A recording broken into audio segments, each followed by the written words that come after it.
She flies and moves toward the dungeon entrance cave side. A beast sitting on the ground near its companion corpse was wiping its face. As the beast notices Sylvia coming toward it, the beast gets scared, its eyes wide open. The reflection of Sylvia coming toward it becomes visible in its eyes. The beast hides in fear while Sylvia flies a little further. They land in the heated area, and Jasmine and Elijah leave Sylvia.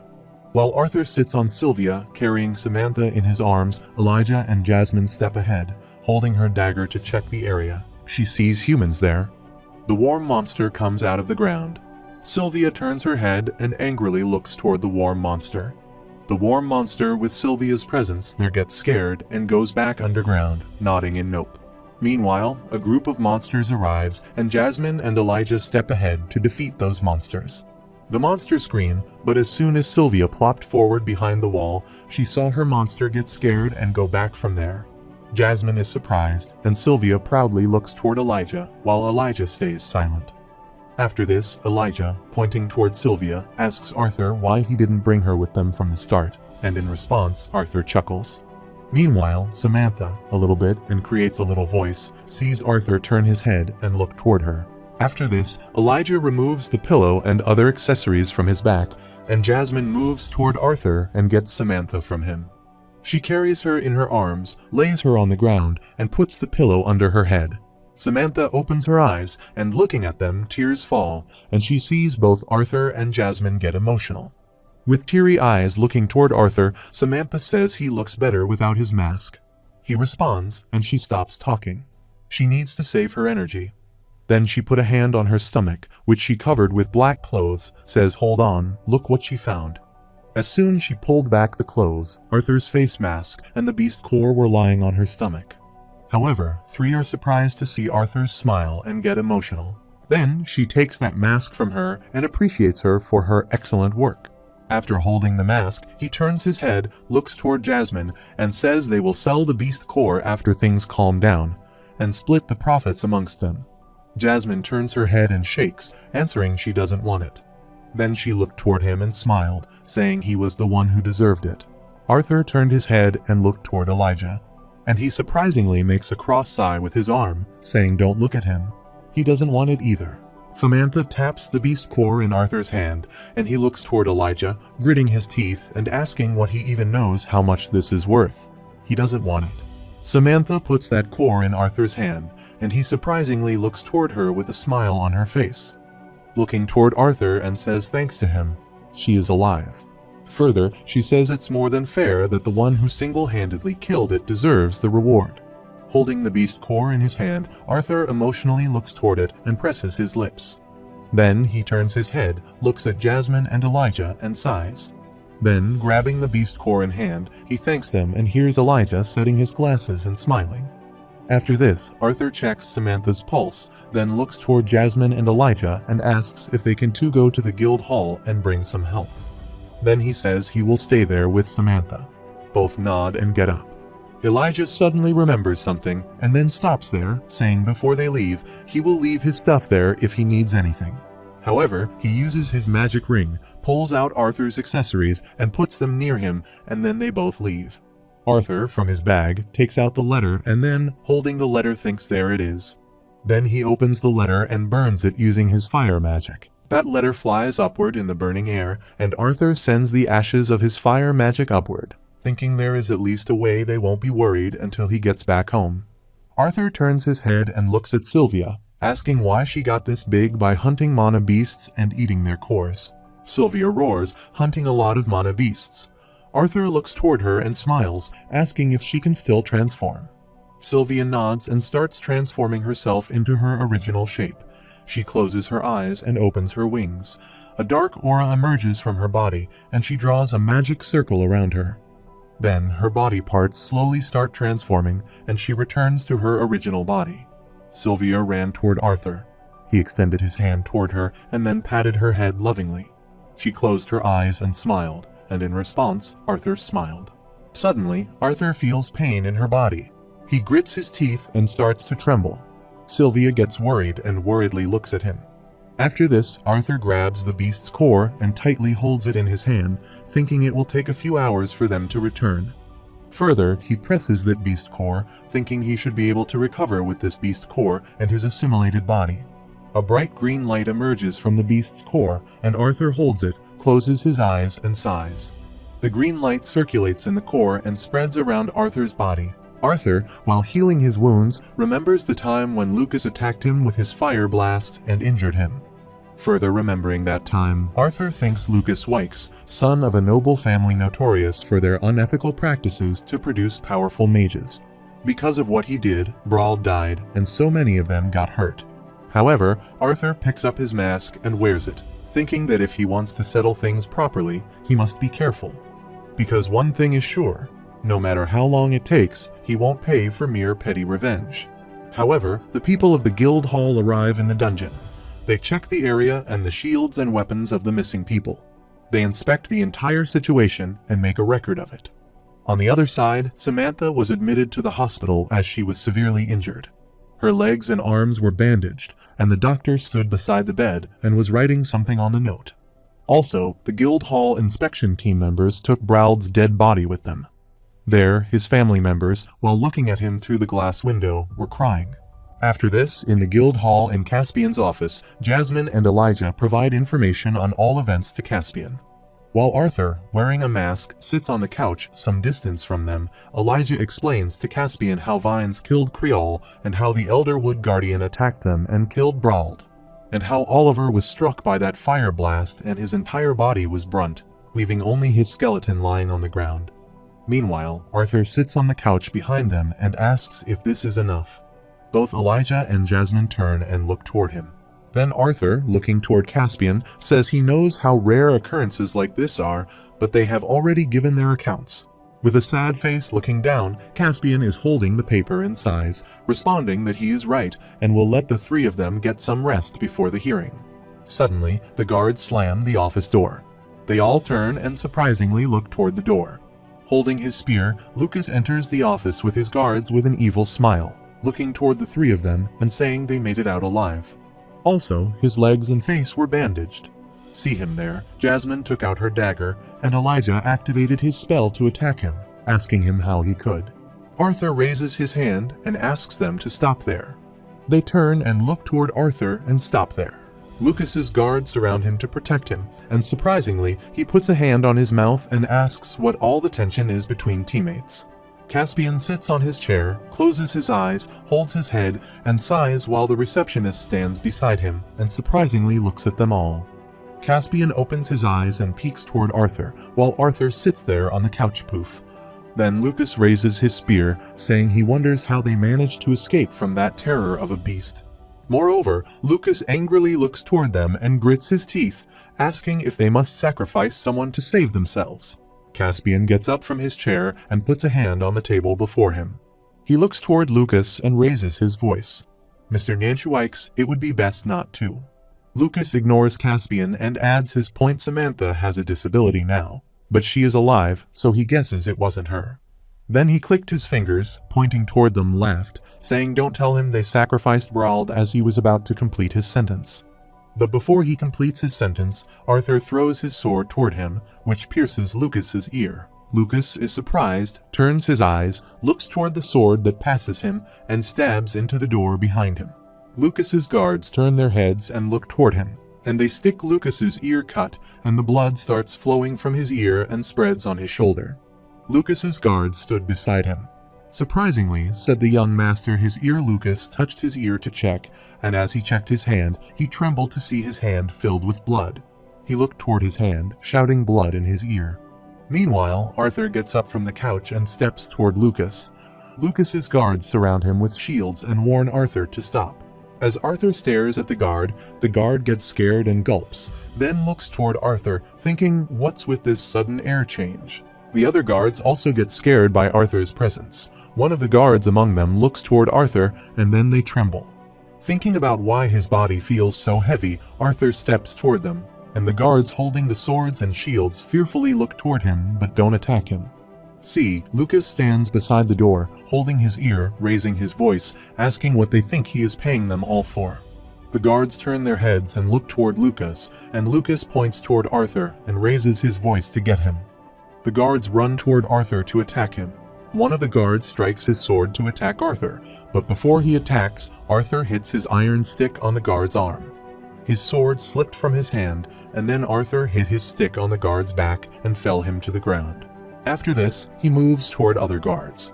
The second guard strikes his sword to attack, but he is surprised when Arthur, in a second, moves ahead. He hit the third guard and threw him toward the second guard.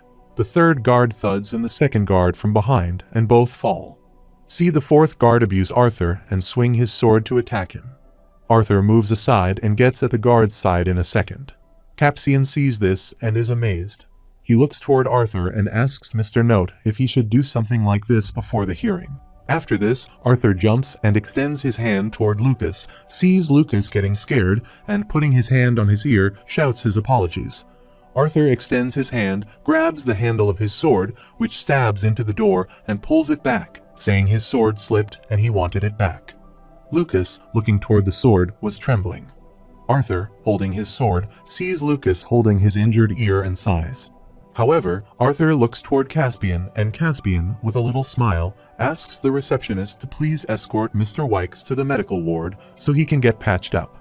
The receptionist took Lucas and the guards from there, and Arthur stood behind his back to Elijah and Jasmine to ask if they could also wait outside. Both of them look toward each other and leave the office. Arthur locked the door, and Caspian stood aside, wiped the sweat with a napkin, closed his eyes, and sighed, saying while he understood the situation, it was in his best interest to refrain from provoking Mr. Wykes as he just did. Arthur stood beside the door, turning and asking why that was. Then Arthur steps toward Caspian and, looking into his eyes, says he can erase that bug's existence, and his identity remains protected by his family. After this, Arthur gets close to Caspian, saying Mr. Bladeheart he can't help but think that he is threatening him right now. As Arthur steps closer to him, Caspian fearfully steps backward. With his glowing eyes angrily looking toward Caspian, Arthur asks if he thinks he is strong enough to protect him from him. Caspian gets scared and looks toward Arthur's eyes, thinking about how many men and beasts he has killed for him to cast such a piercing gaze. Caspian sighed, answering that his words weren't meant to be a threat. Believe it or not, he is doing this in his best interest. Then Caspian closes his eyes and, setting his glasses, says that even assuming he can kill Lucas, the Wykes' house won't stay idle just because his identity is veiled. They will go after not only Miss Flamesworth, but the people she is affiliated with, the Twin Horns, both current and former. Furthermore, he says he advises him against extreme measures against Lucas until he holds enough power and authority to protect himself and the people he cares for. And even if he is strong enough to bring the entire Wykes house down to the ground, it will be meaningless unless he becomes strong enough to kill Lucas's half-brother. He hears this, and Arthur extends his hand, saying he gets it thanks him. Caspian surprisingly looks toward him, and then Arthur passes by, asking why he wants to talk to him alone. Caspian stood behind the turn, and Arthur sat on Caspian's chair, putting the tip of his sword on the ground and leg on the leg. Then he, looking toward Caspian, says he is an intelligent man who has figured out that helping an individual such as himself is not only in his interest. Then Arthur asks, but the Adventurers Guild right hears Caspian with a smile. He looks toward Arthur, thinking this guy is arrogant and confident. Caspian set his glasses, then, putting a hand on his chest, answered as long as it was within their power, he would gladly offer any assistance he may require. Arthur looks toward Caspian, adds it's good, and then says that there is what he needs. After this, Arthur came out of the office and closed the door. Both Jasmine and Elijah were waiting for him outside. Looking toward him, Elijah says he scared him back there. He seriously thought he was going to kill Lucas. Arthur shakes his head and, stepping toward him, sighs, answering now is not the right time. Elijah surprisingly asks if he is going to kill him. Arthur taps on his shoulder and steps ahead, saying he is starving. Sylvia is waiting outside, so let's grab a bite to eat before hearing Elijah looking toward him and smiling, answering okay. After this, Arthur passes by them, and they both stand behind, silently looking toward him, leaving. The next day was the hearing of the court. The lawyer raised his voice, and Arthur and Lucas stepped to the stairs and came to the panel. However, the judge and his team arrive at the court. Both Lucas and Arthur look toward the judge. After reviewing the reports on behalf of the Adventurers Guild and the panel present, the judge comes to his seat and looks toward Lucas and Arthur. At this moment, he declares that the conjurer Lucas Wykes is formally stripped of his A-class ranking for sabotage and endangerment of his party members during a dungeon excursion. He hears Lucas's head down, smirking. Also, his face is covered by his hair. After this, the judge says he is prohibited from re-enlisting as an adventurer until otherwise stated by the guild. However, the other judge bangs the gavel, and then a soldier comes to Lucas and extends his hand to give him the card, saying, "Mr. Wykes, please hand in his card." Lucas takes the card while Arthur stands there in the panel thinking figures. All he gets is a slap on the wrist for something that would have customarily placed him in prison. After this, the judge adds that the augmenter Note hears Arthur's head up and attentively looks toward the judge. Then the judge stood there looking toward Arthur, thinking this man could defeat an S-class mana beast single-handedly. However, the judge says that Lucas Wykes' apparent hostility toward him and possibly the entire Wykes family is displayed by his aggression toward him. On behalf of the panel and the entirety of the Adventurers Guild, Lucas made a fist, put his thumb against his teeth, turned his eyes, and looked toward the judge. The three judges stood there, looked toward each other, and nodded. Then the judge looked ahead and completed his sentence. He, at this moment, declared his note. He was banned from Xyrus City for Lucas Wykes' attendance at Xyrus Academy. The other guard bangs the gavel, and Arthur, wearing a mask, smiles inside the mask, then looks around and moves, saying, "Sir," he objects to this punishment. Then, looking toward the judge, he puts a hand on his heart and asks why he is to be penalized for an act of justice against Lucas's betrayal in the dungeon. Lucas stood behind, looking toward Arthur. He smiled, and Arthur stood ahead, turned his eyes, and looked toward him. The judge answered this was not up for discussion. They knew the circumstances, so they chose not to violate his license. He will be allowed to continue his career as an adventurer as long as they miss him near Mr. Wykes and his family. Lucas, with a smile on his face and folded arms, looks toward Arthur, and when Judge says that is all, Lucas gets surprised. He raised his voice, asking to wait. What about his identity? Then, pointing toward Arthur, he shouted he could easily take his mask off and slip into the city to harm himself and his family potentially. The lady judge added that Mr. Note's identity would be recorded once this sentencing was over Mr. Wykes. He will not be informed of his and his family's identity to uphold peace, but select guild hall mages will keep tabs on Mr. Note's whereabouts, masked or not. Lucas raises his voice, and the judge, looking toward Lucas, angrily raises his voice. This is not up for debate, Mr. Wykes. Then the judge declares the sentencing is now over. After this, the team of soldiers gets there to take Lucas, then, stepping on the stairs, calls Lucas. Lucas angrily leaves the panel and moves toward the team, gritting their teeth. Then, stepping ahead, he angrily turned and, looking toward Arthur, raised his voice. If he knew what was good for him, he would always be at least 5 cities over from him. Arthur stood in the panel, his back to Lucas, answering Ilda's threats as he ran away, making him seem petty. Then he turned his head and looked toward Lucas with glowing eyes, calling him boy. Lucas angrily looks toward him, then gritting his teeth, turns his head, and those soldiers looking toward Arthur take Lucas from there. After this, Arthur turns and descends the stairs. Meanwhile, the soldier stands aside and calls his name. Arthur turns and surprisingly looks toward him.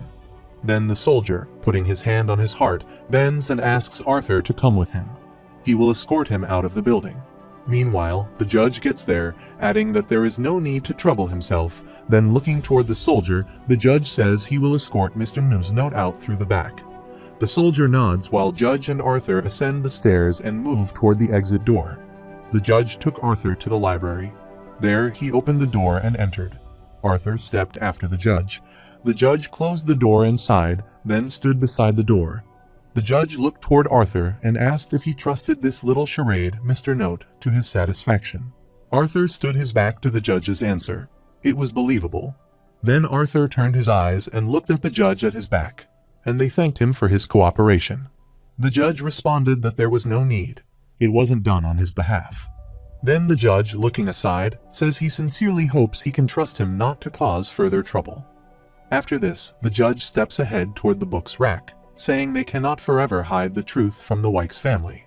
But they shouldn't bother with him if he does not act against them. Arthur steps after the judge and smiles, answering he is more careful than he looks at his honor. The judge picks a book from the book rack and then, looking toward Arthur, says he predicts that there will be a time when they will call upon him for a favor. Arthur stepped ahead, and the judge stood behind him, folded arms, saying it would be much appreciated if he remembered what they did for his day. Arthur steps ahead and answers. He sees that the heads of the Adventurers Guild are pretty resourceful. At least he has the sense to know whom to back.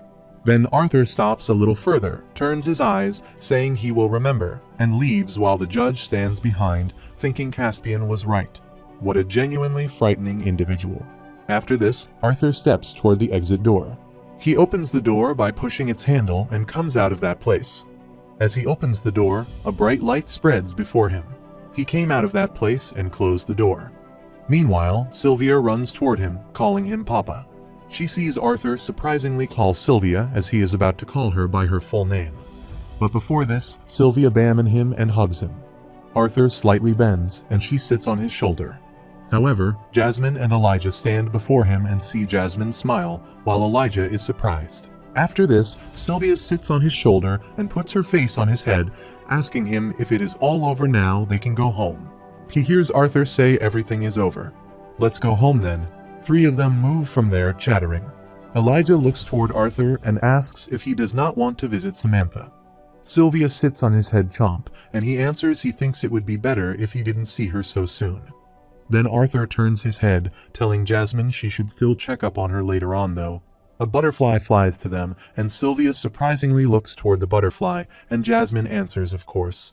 However, three of them leave the Xyrus Academy and move toward the backside exit door. While on the way, Elijah sighs, saying he guesses they will be parting ways soon. Arthur turns and looks toward him, adding that he has forgotten he is not from Sapin. With a sad face, Elijah slightly smiled in response, and Jasmine, with a tragic facial expression, nodded. Meanwhile, the butterfly flies on Jasmine's head, and Sylvia sits on Arthur's head and surprisingly looks toward the butterfly. After this, Arthur, looking toward Elijah, says that if he has no plans, he thinks he can stay with them before they go to school. Elijah surprisingly asks the school while Sylvia moves forward and looks toward the butterfly, making a noise. The butterfly got scared. Arthur answered yes, an institution where children and teens are taught. As Arthur was about to complete his sentence, Elijah shouted he knew what school was.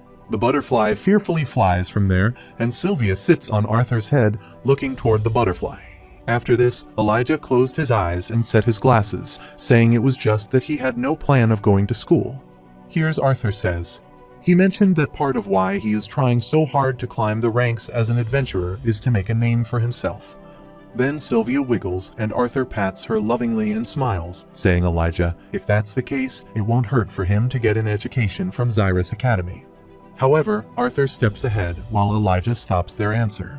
He is sorry he still doesn't follow. Then he stood behind, opening arms and, surprisingly, asking Arthur how he would even get into the best magic school on the continent. Further, he asks if he might meet the qualifications, but only needs a little money and connections to get in. Arthur grabs Elijah by his shoulder, answering just let his big brother worry about that, then he thumbs up, saying he just needed to bring his body, and he would handle the rest. Elijah cringed, asking if he could not say it in that tone, while Sylvia sat on Arthur's shoulder, winking. Arthur grabs Elijah tightly and looks toward Jasmine, asks can take Elijah back home. He has something he needs to take care of first. Elijah, free to himself, surprisingly, asked how he was so freaking strong, and then three of them stepped ahead while the butterfly flew up, following them. After this, Elijah presses his neck and, looking toward Arthur, grits his teeth, saying he still hasn't agreed to anything yet. He knows. Arthur adds that Lucas will be attending Xyrus Academy as nicely. Then he asks Elijah if he is okay with leaving him alone with him. He hears Elijah grabbing Jasmine's hand and moving his head, wondering what classes he should take. Arthur is surprised. Then Elijah, holding Jasmine's hand, took her with him, repeating thanks for everything. Note that Arthur stood behind, smiling. However, Arthur stood there watching them leave as Caspian stood behind him beside the tree and watching three of them.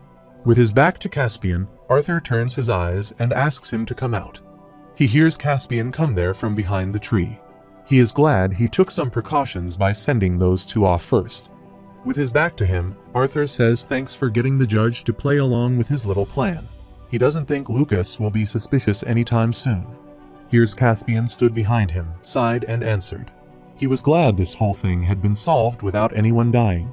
Arthur turns his head and angrily looks toward Caspian and says people have been killed.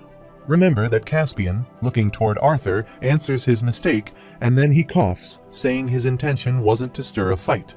Then he throws a bag toward Arthur, saying he wants to send him off with a little parting gift.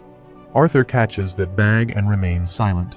Then he opened the bag and was surprised to see it was full of golden coins. Arthur holds the bag, heads up, and asks what this is for while Sylvia sits on his shoulder and surprisingly looks toward the bag. Caspian turns and steps ahead, answering it so he can take extra precautions. Arthur turns his eyes and looks toward him, thinking that Dawn's ballad won't be a problem if he doesn't draw it. He guesses the only potential problem is that Lucas has been Sylvia. A bright light spread around him as he was about to complete his sentence.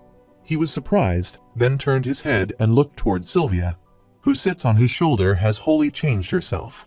Also, her body color turned from blue to white, and the lightning aura emerged from her body, and she was smiling. Then Sylvia brushed her head with Arthur and laughed, asking if this was better. After this, Sylvia moves and hugs Arthur, and he holds her in his arms, asking just how many forms she can change into. She answered she didn't know, but she was tired. Good night, and then she fell asleep in Arthur's arms while he stood there thinking he guessed these were some of the perks of having a dragon as a bond. Then says how convenient it is and moves ahead. However, Arthur emerges from the dungeon portal where he goes with Jasmine. Many people were clamoring in the street.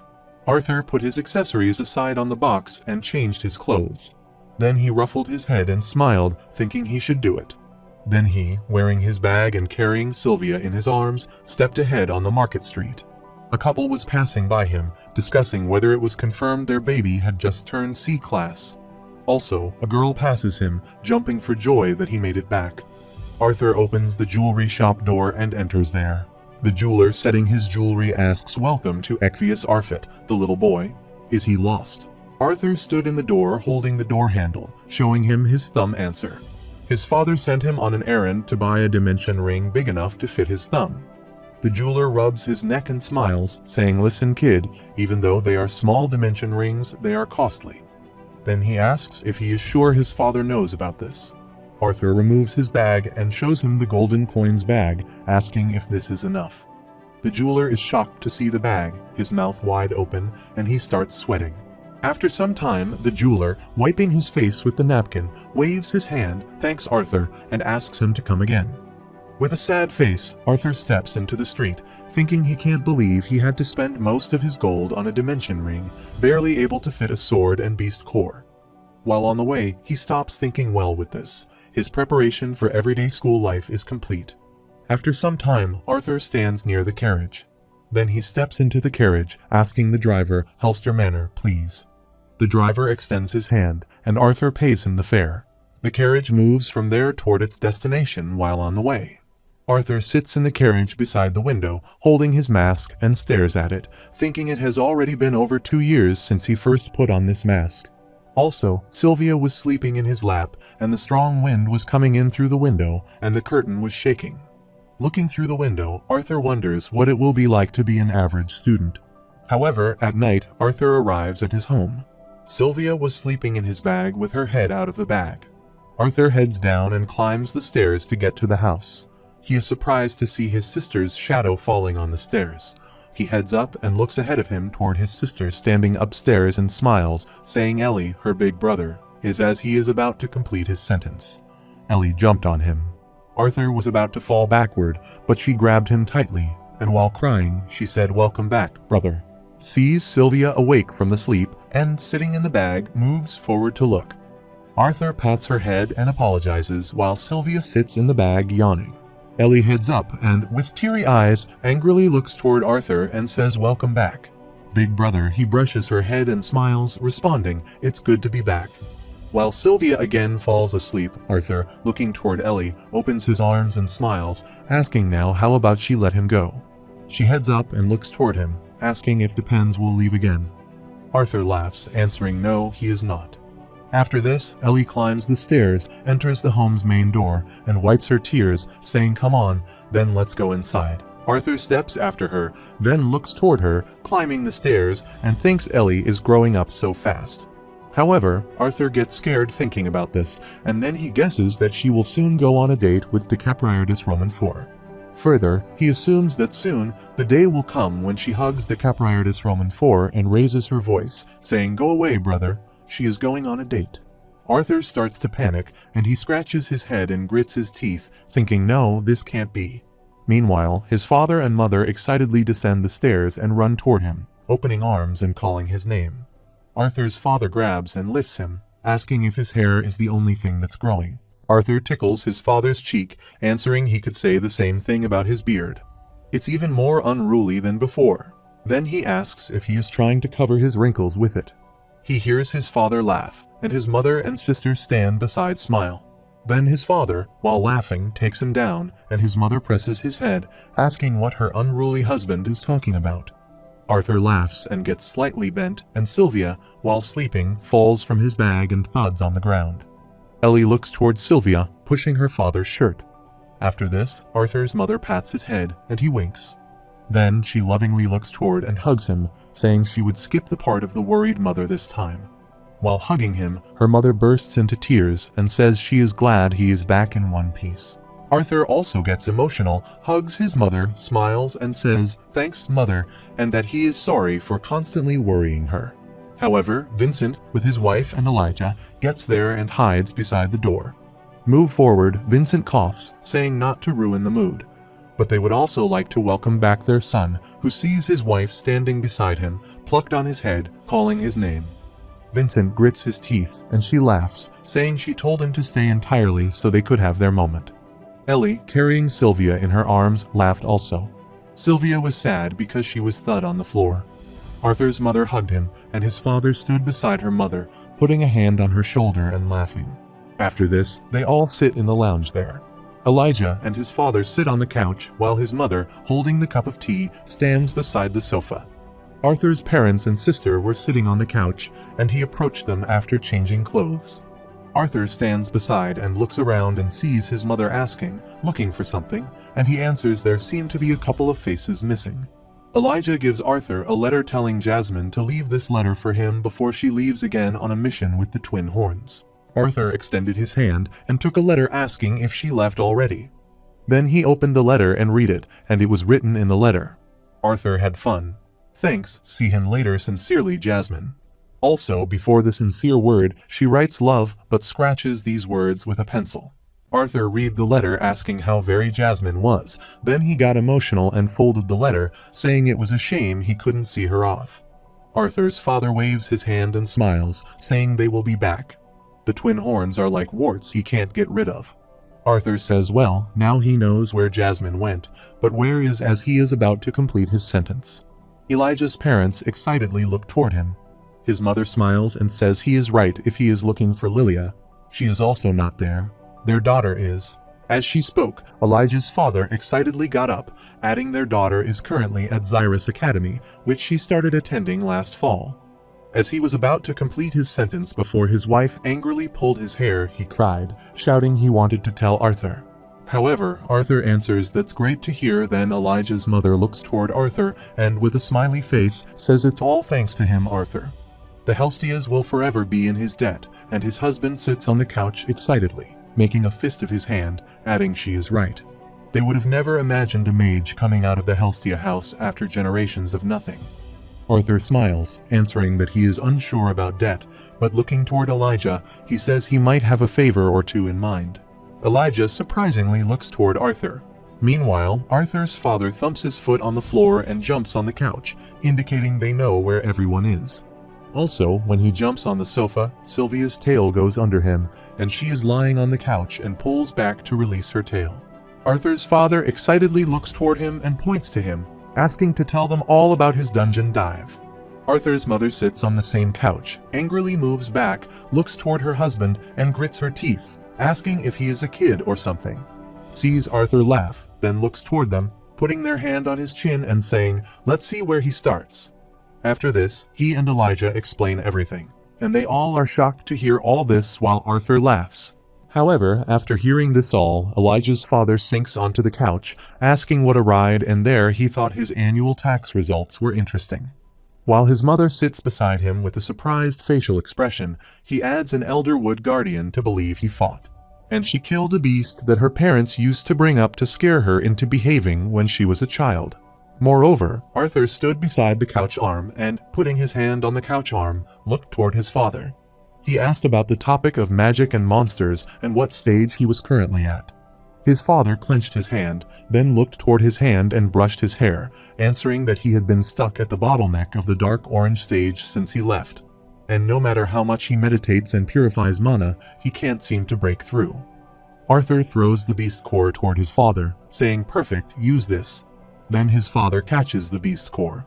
After this, Arthur sat beside his mother on the couch arm and smiled, saying he had to use a bit of it while he was healing, but there should be more than enough mana in this beast's core to help him break through. However, Arthur's mother and sister sit on the same couch, turn their head, and surprisingly look toward the beast's core. His father, holding the beat core in hand, trembles and stares at it, surprisingly, saying, "This son, he can't." Then Arthur's father worriedly looks toward him and asks if this is something he risked his life for. He can't just take this from him. Elijah's mother surprisingly gets up from the couch, adding that their son brought quite a present. She can't even imagine what an S-class beast core would fetch for. While Elijah's father lying on the couch was counting something, Arthur's mother emotionally looked aside answers for the amount of worrying he caused her, and she is still weighing whether it was worth it. After this, Arthur's head down and closes their eyes, brushing his legs, and gets up from the couch, saying take his father. He will need that if he wants to catch up to him. Then he turns his head, smiles and winks, asking his father why he couldn't let his son leave him in the dust. Arthur's father looks toward him and asks his son not to tell him. Also, he moves his hand backward because Ellie is crying and insisting her father give her the beast core because she wants to see it. With a smiley face, Arthur puts the towel around his neck and, pulling it with his hands, answers yes, light orange stage. Here's Elijah's parents are surprised. His father, in surprise, sits straight on the couch, thinking, "Sweet mother, that's just ridiculous." While his wife stood beside him, she put her hand on her mouth in surprise, and with her other hand, she slapped on his shoulder. Arthur's father gulps and stares at the beast's core in his hand, then he grabs it and makes a fist of his hand. He extends his fist toward Arthur, saying don't cry when his old man beats him down the next time they duel. Arthur smiles, makes a fist of his left hand, and extends it toward his father's answer, which he is on. Also, with his right hand, he grabbed the towel.